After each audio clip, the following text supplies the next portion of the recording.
Најниската пензија во моментот е 18.192 денари, а просечната пензија изнесува приближно 26.258 денари, после линеарното покачување на пензиите на пензионерите за 5.000 денари. Од владата посочуваат дека со зголемувањето е исполнето ветувањето на над 330.000 пензионери.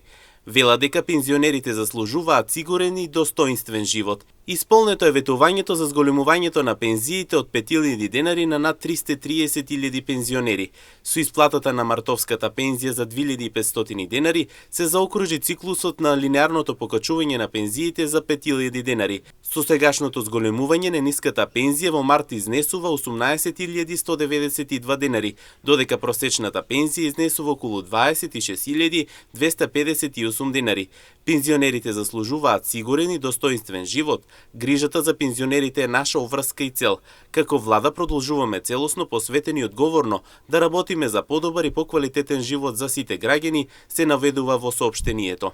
Покрај зголемувањето на пензиите, владата исто така стои со ставот да не се зголеми старосната граница за пензионирање, која сега е 62 години за жени и 64 години за мажи, со најмалку 15 години работен стаж. Дополнително дека работиме во интерес на граѓаните покажува и фактот што како влада имаме став дека нема да ја зголемиме старосната граница за пензионирање, која сега е 62 години за жени и 64 години за мажи и најмалку 15 години стаж, додаваат тие. Инаку дополнително она што соопштуваат тие дека тие како влада ќе продолжат да работат во интерес на граѓаните како за помладите, така и за повозрасните.